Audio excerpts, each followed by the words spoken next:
Shalom, I'm Saint Jediael with the Saints of Israel. All right, happy Sabbath. All right, and this class is going to be called Oppression Makes Us Mad. That's the title of the class.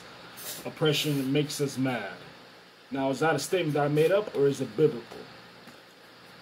Okay, let's go to Ecclesiastes chapter 7, verse 7 in the King James Version Bible. Okay. This is the book of Ecclesiastes, chapter 7, verse 7. Surely oppression maketh the wise man mad. Okay, so the Bible says that if you're wise, meaning if you're smart, if you have some intelligence, right? Oppression, meaning the wrongdoing of our people, right? Will make us mad, will make us furious. Okay, so the Bible says if you're wise, if you're smart, what you see happening to your people, the oppression, the wrongdoing, the murders, the beatings, all the stuff that's high, the high incarceration rate, the things that's happening to our people, that should make you mad. Okay, according to the Bible.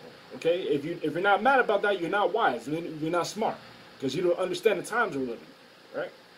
Okay, but it should make you outraged, enraged. Okay, I'm gonna keep reading. And a gift destroyeth the heart. Okay, so it destroys the heart. I mean, what does it mean to destroy something? It means to ruin it, right? To destroy something. You know, you kill. I mean, it has this captivity has debased our mind. How? Through the gifts that America offers. Okay, the gifts that our captivity offers. Okay. Now, we're going to read it again. Ecclesiastes chapter 7, verse 7. Surely oppression maketh a wise man mad. Okay, so the wrongdoing of our people make us mad, right? When we see that, right? And a gift destroyeth the heart. Now, what is the heart? Is it talking about what's beating inside of our chest? You know, when they tell you the pledge, to say the Pledge of Allegiance, put your right hand over your heart. Is this the heart the Bible's talking about? No. Let's go to Mark chapter 7, verse 21 to 23. It tells you what the heart is. All right. Okay, Christ, the black Messiah, okay, Yahweh Shai, he tells you what the heart is, okay, according to the Bible. This is the book of Mark, chapter 7, verse 21. For from within, out of the heart of men, proceed evil thoughts. Now, can we think with our heart? No. We think with what? Our mind, right? So the heart's talking about the mind. Okay, biblically, okay? I'm going to keep reading. This is the book of Mark, chapter 7, verse 21 to 23. It says here, for from within, out of the heart of men, proceed evil thoughts. What are those evil thoughts? Adulteries, fornication, murders, thefts, covetousness, wickedness, deceit. Deceit means lying. Right? Lasciviousness. Lasciviousness is sexual sin or evil sexual desire. Okay, that's what lasciviousness is. Okay, and evil eye, meaning what? Hating your own people. Just like it says in Deuteronomy 28, have an evil eye towards his brother. Talk about black on black crime, black on Latino crime, Latino on Latino crime, Latino on black crime. Okay, that's having an evil eye, hating your people. Right? Blasphemy, pride, foolishness. All these evil things come from within. That defile the man. That means it dirties us up. All those things here pollute us. Okay? When something's polluted, it means it's dirty. It's unclean, right? Okay? Now, the Bible said, let's go back to Ecclesiastes chapter 7, verse 7. There's the book of Ecclesiastes chapter 7, verse 7. Surely oppression maketh a wise man mad, and a gift destroyeth the heart. Now, what are those gifts that destroy our minds, our hearts, our minds, right? Okay, the gifts from this captivity, right? Meaning what? They dumb our people down. Okay? Make us stupid, ignorant, and even oblivious to what's going on with our people. Or apathy, don't care, right? All right? But that gift could be what? It could be a car. It could be money, job offer.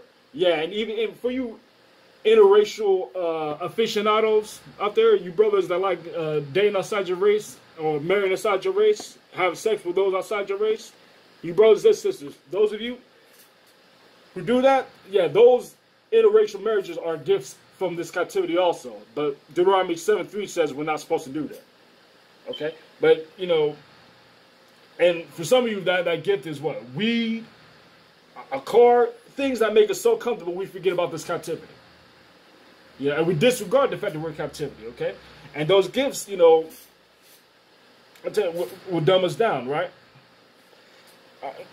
And make us think that we're free when we're not, okay? But let's go to Baruch chapter 3, verse 8, because a lot of you still think that we're free, that we're not in captivity, right? Just because this place is called the land of the free doesn't mean we're free, all right? And this proves it. I'm going to go to the Apocrypha. And yes, these were books that belong in the King James Version Bible that were taken out by the Christian Protestants. But we're going to go to Baruch chapter 3, verse 8. There's the book of Baruch chapter 3, verse 8. Now this is for you black and Latino Christians who think we're free. There's the book of Baruch chapter 3, verse 8. Behold, we are yet this day in our captivity, when thou hast scattered us, for a reproach and a curse, meaning they hate us in these places. They call us nigger, spick, wetback. They call us all these evil names. Monkey, what other names they call us? Spook. All these other nations that we're scattered to, they call us these names and more. All right? So we're a reproach and a curse in these nations where we've been scattered to. Okay? How? Through the slave trade. The Indian slave trade and the transatlantic slave trade. Hold on. Okay, I'm going to read it again. This is the book of Baruch, chapter 3, verse 8. Behold, we are yet this day in our captivity, where thou hast scattered us. We were scattered through the transatlantic slave trade, trans-Saharan slave trade, the Indian slave trade with Northern Kingdom. You so-called blacks and Latinos. Sorry, you so-called Latinos and Native Americans. Well, you were black originally. But anyway, for a reproach and a curse. They hate us in these places, right? They discriminate against us. And to be subject to payments. Oh, what kind of payments? Water bill, gas bill, okay? Things that are free resources, okay? Rain falls from the sky, okay? That's something we should be able to collect and get for free. But no, we have to pay for it. We're subject to payments, letting you know that we are still in captivity. We're not free. Okay, we shouldn't have to pay for water. We shouldn't have to pay for gas. Still, things that are natural resources. But like Job 9:24 says, the earth is given into the hand of the wicked. Job, yeah. And that wicked too, the so-called white man, Esau, okay? This entire race, actually. Yeah, they're the wicked. Okay? All right. It says here, according to all the iniquities of our fathers, meaning our ancestors have sinned, broke the commandments. Deuteronomy 28, that's what Deuteronomy 28 is about. It's the contract that God had with our forefathers, okay? Verses 1 through 14 talk about the blessings we would get for following God's commandments, right? And verse 15 through 68 are what will happen if we broke those commandments, okay? And what did our ancestors do? They're like, whatever, and they decide to break the commandments, which is why we are suffering today as a people, as so-called blacks, Latinos, and Native Americans, proving what? We're the Israelites. Okay? All right. According to all the iniquities of our fathers, which departed from the Lord our God, meaning they departed from this Bible. Okay? Now, you see, yeah, we do have to make payments, right? On natural resources. Okay? So we're not free. We're definitely not free. All right? And let's get an example of that because Christ, the Black Messiah, talked about the same thing. Let's go to Matthew chapter 17. Matthew 17.